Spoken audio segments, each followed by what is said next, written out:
सोनल का मैसेज आया, सिर्फ एक फोटो, प्रेगनेंसी टेस्ट, 2 लाइंस, और नीचे लिखा था, विकू, हमारा बच्चा आने वाला है, अब क्या करोगे?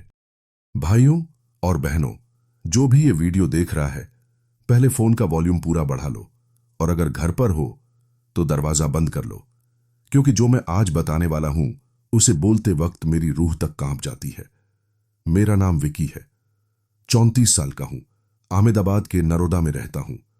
घर में मेरी बीवी पूजा है, बेटा आर्यन 9 साल का, बेटी खुशी 6 साल की।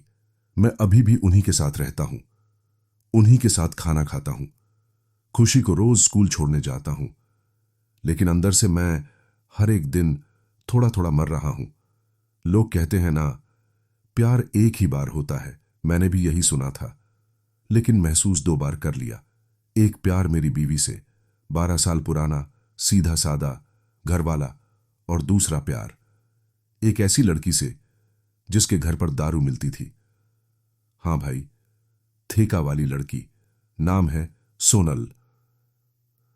गुजरात में शराब बैन है, ये बात सब जानते हैं, लेकिन ऐसे घर भी होते हैं जहां दरवाजा बंद करो, पर्दे गिराओ और क्वार्टर बोल दो, सब मिल जाता है। मैं लोडिंग सुपरवाइजर हूं, सुबह 6 बजे निकल जाता, रात 11 बजे लौटता। थकान इतनी कि लगता था अब सांस ही रुक जाएगी। डॉक्टर बोला, स्ट्रेस है, दारू छोड़ दो। पर दारू ही एक चीज थी जो 2 घंटे के लिए दिमाग को चुप करा देती थी। सोनल का घर नारोदा पतिया के पीछे एक पुरानी गली में है। बाहर से नॉर्मल सा घर, अंदर छोटा सा ठेका। पहली बार सिर्फ क्वार्टर लेने गया था। उसने पंजोरी से बोतल दी, ऊपर से 10 रुपए का चकना फ्री में डाल दिया। उसी दिन पहली बार उसकी आंखों में देखा, थकी हुई, भारी, जैसे वो भी कोई बहुत बड़ा बोझ ढो रही हो। फिर ये रोज की आदत बन गई। काम से लौटता, बाइक सीधी उसी गली में ले जाता। कभी 8 बजे, कभी 10 बजे, कभी रात 11:30। वो मुझे आते देखती, हल्की सी मुस्कान देती और दरवाजा थोड़ा और खोल देती। एक दिन तेज बारिश थी, मैं पूरा भीग गया। उसने कहा, अंदर आ जाओ विकी भैया, कपड़े सुखा लो। और पहली बार मैं उसके कमरे के अंदर गया। छोटा सा कमरा, एक खाट, एक छोटा फ्रिज, एक एलईडी और दीवार पर उसकी मां की फोटो।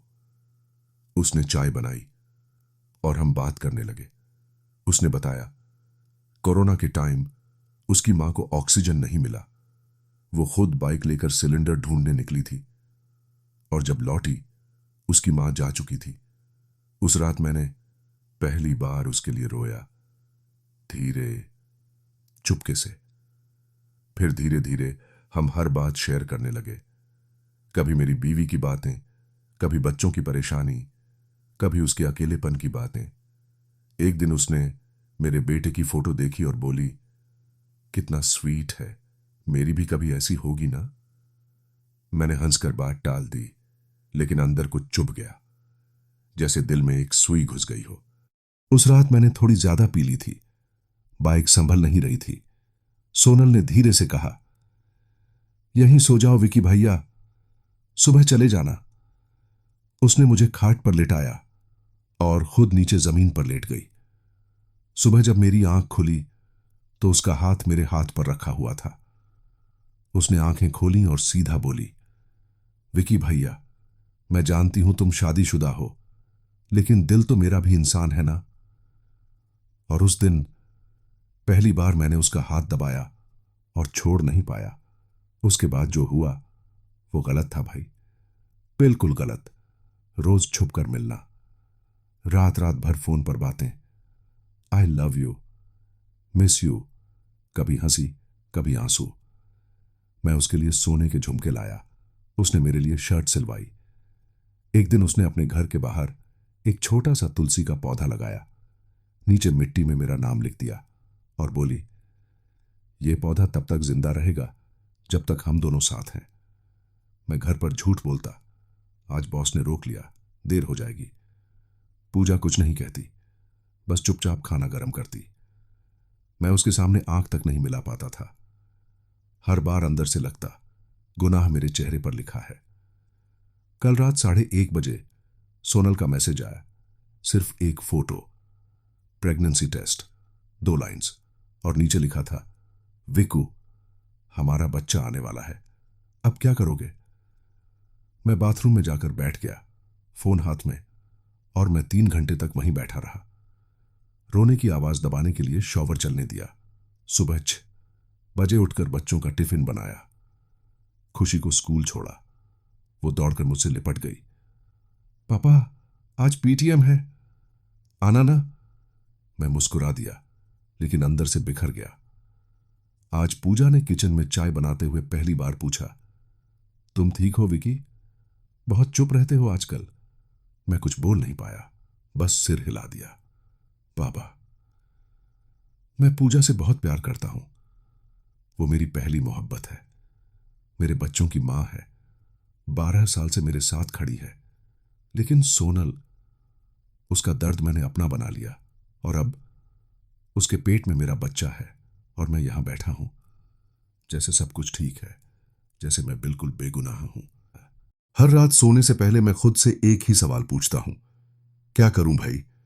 सोनल को बोल दूं कि अबॉर्शन करवा ले और फिर जिंदगी भर अंदर ही अंदर खुद को जलाता रहूं, या घर छोड़ दूं, अपनी बीवी और अपने बच्चों को अकेला छोड़कर सोनल के पास चला जाऊं और फिर अपने ही बच्चों की आंखों में कभी ना देख पाऊं, या सबको सच बता दूं, जो होगा देखा जाएगा।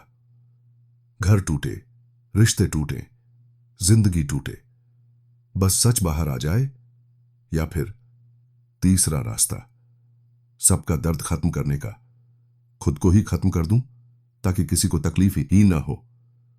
तुम लोग बताओ, मुझे गाली देनी है, थप्पड़ मारना है, कमेंट में मार दो। मैं लायक हूं जितनी भी सुनने के, बस एक बार सच बता दो, एक आदमी कैसे 2 दिल एक साथ जिए? अगर तुमने कभी महसूस किया है कि दिल के 2 टुकड़े हो गए हैं, तो लाइक कर देना। अगर तुम्हें लगता है कि कोई और भी इसी दर्द से गुजर रहा होगा, तो वीडियो शेयर कर देना और कमेंट में जरूर बताना।